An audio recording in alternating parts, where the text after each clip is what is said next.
Today we take up Revelation chapter 3, verse 22. We will learn how true prayer is brought forth. Behold, I stand at the door and knock. If anyone hears my voice and opens the door, I will come into him and eat with him, and he with me. Revelation chapter 3, verse 22, ESV. God's initiative. True prayer begins with God. It is brought forth by God's initiative and His urging. The image of Jesus knocking at the door expresses God's initiative in leading the Church of Laodicea into prayer. The Church of Laodicea was not at all prepared to meet the returning Jesus. They had become lukewarm and complacent. They had shut the presence of God outside the church. In love, God leads them to repentance. When God rebukes them severely, it is because He loves them. It is in order to make them seek God's grace more earnestly. God had prepared wonderful gifts for the Church of Laodicea. Gold represents faith, eye salve represents spiritual sight, and white garments represent a pure life.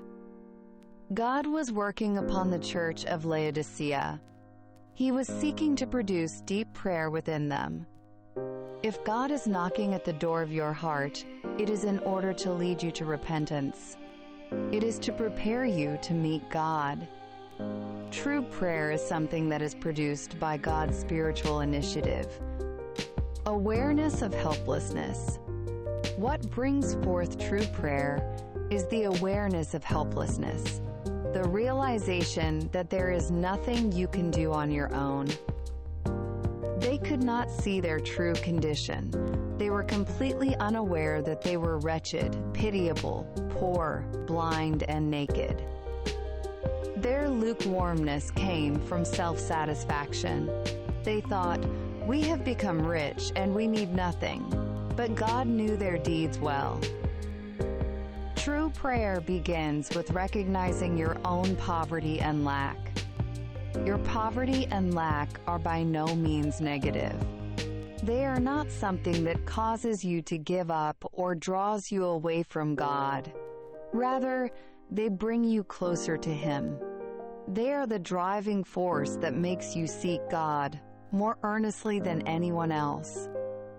The awareness of helplessness is what produces true prayer. The joy of prayer. The time of prayer becomes the greatest joy for you. For people in the ancient world who had little entertainment, the evening meal was the greatest pleasure. To gather around the table with loved ones, time spent with God is compared to a supper. Consider carefully what that means. Sharing a meal expresses intimate fellowship.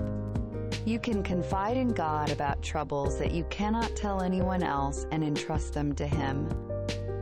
God is knocking at the door of your heart in order to give you good gifts, but unless you open the door, God cannot come into you.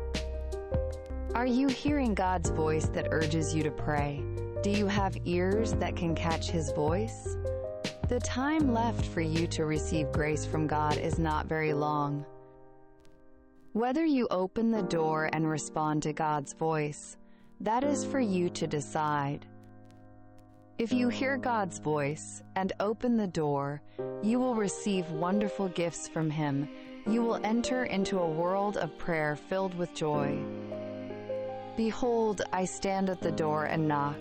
If anyone hears my voice and opens the door, I will come into him and eat with him, and he with me. Revelation chapter 3, verse 22, ESV.